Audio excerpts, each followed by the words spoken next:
Hey there, kiddos. Mrs. Foran here. Boy, my hair's getting long.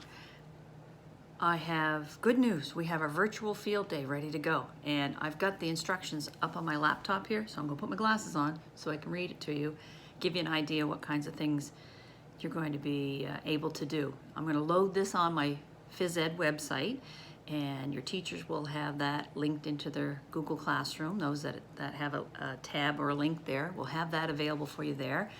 I'm also going to try and send it out to the principals, and maybe the secretaries can send it out with an alert or something so people get it a little bit more directly. But this was fun to do.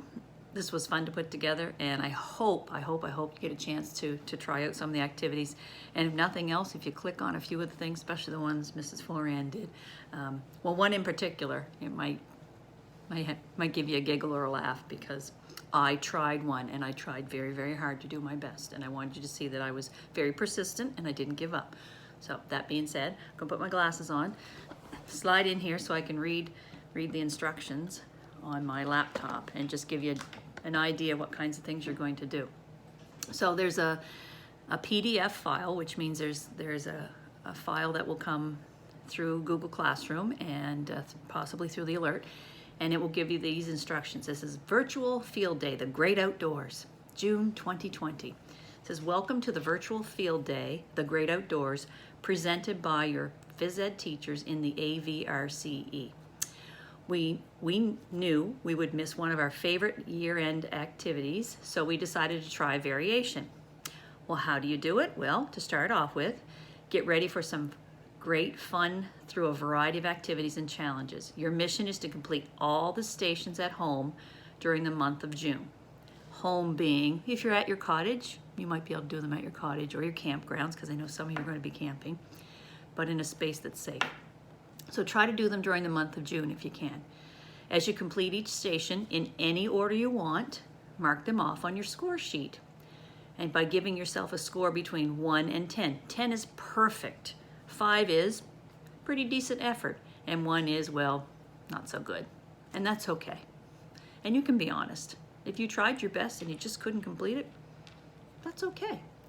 So that being said, let's see what else we have to know about this. Once you finish all the stations, put your name in the certificate at the end of this document and save it to your computer. Or if you want to, and you have access to something, you can print it out. So you have a reminder of completing the very first virtual field day ever done in the Annapolis Valley Regional Center for Education. That's pretty important. This is a piece of history. If your phys ed teacher has requested it, and I would love it, but I'm not going to make you have to do it. But if you'd like to, you can send your score sheet and any pictures or videos that your family gives you permission to send and share with me. You can send pictures and videos of you doing the activities. You'll see me doing some activities, and share those with me. My email address is on my website, and you can get it through the school information as well. But for those that don't know, it's Forand, which is my last name, F-O-R-A-N-D, J, which is the initial of my first name, because my first name's Janice, forandj at gnespes.ca.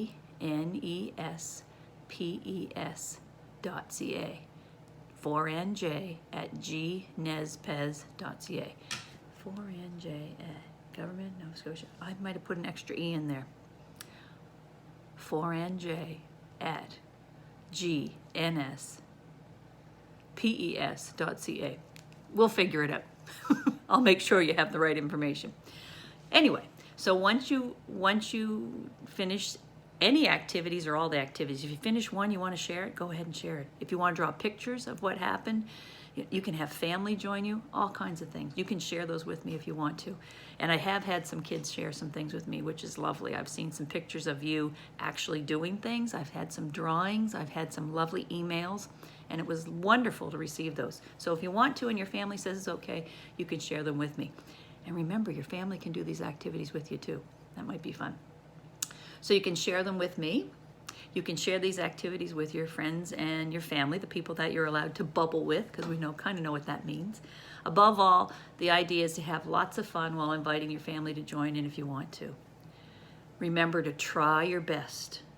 Try your best. Don't give up. Don't give up with just one try. You'll see the thing that I did. I tried and tried and tried and tried and tried and tried and tried. Make sure you're safe. Make sure you have lots of space and you're thinking about safety first, because as I say, it's safety first, fun second. So be safe and then you can have fun. And if you're working with anybody else or you need to use a space that you're sharing with other people, make sure you cooperate and let them know what your intentions are, what you plan to do, and why you need that safe space. And maybe they'll join in. But make sure try your best, be safe, and cooperate with others. Take turns if there's a chance for you to do something where somebody can have a turn as well.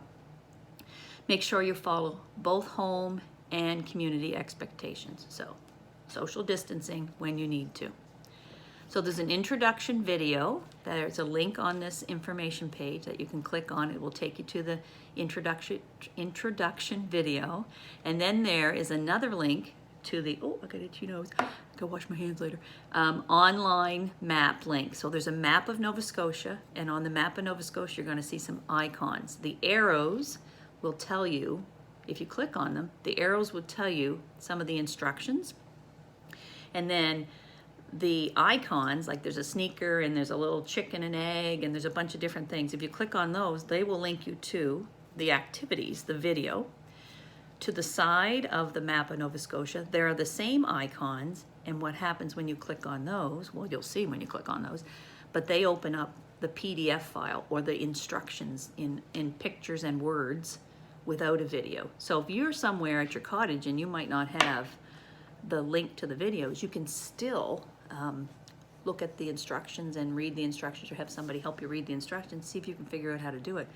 And if you do it at the cottage and you didn't have the video and you've figured out something to do and you go back home and you look at the video and you can see, did I do it the way I thought I was supposed to do it? Or was it a little different? That might be fun too, because you might come up with some great ideas that we can use another time. So I believe there are, let me just look through, 12, 13, 14, 15. Well, there are 15 activities for you to choose from. Some of them you'll need no equipment. Others you'll maybe need one thing, two things. Some other things you might have to go and find a few other things to use. Like if you don't have a balloon, one of the things is using a balloon. But if you had a beach ball or something light that you could keep in the air, you could use that as well. Sponges, water, a towel, different things like that. One of the teachers also made it so that there are some extra little fun things to do. At the bottom of the map, there are a couple little bonus things to do. I think they're in the shape of a star. If you click on those, there's some bonus activities that aren't really part of the field day, but I checked out a few. They look like they're fun. So maybe they could be things you do just for fun on your own. But anyway, I'm pretty excited about it, as you can see from the way my eyes are open and the excitement of my voice. So the other thing to do is, once you finish the activities, if you want to, there's a document that you can go in and you can print off and put your name on it. And those of you that keep souvenirs of all the things you've done year after year in school, if you have a scrapbook or you have a memory book or something that you're doing, you might want to keep that and put your name there and have that as something to remember forever. Especially those of you in grade 5 that are moving on to the middle school next year. I know when my kids moved on from grade to grade, I often kept special things, and it was always fun to look back at them. So I'm pretty excited about this, and I know today is the last day of school for working on work, but usually our field day is towards the very last day of school. So you have some time between now and the very last day of school, before the report cards are sent out and all that sort of stuff, to maybe consider looking at this, and hopefully it's fun for you and fun for your family. And anyway, I guess that's all I have to say. I wish you luck. Safety first, fun second. Let me know if you want to send me some pictures. I'd love it. It would be wonderful. But most of all, be safe and have fun, and take good care.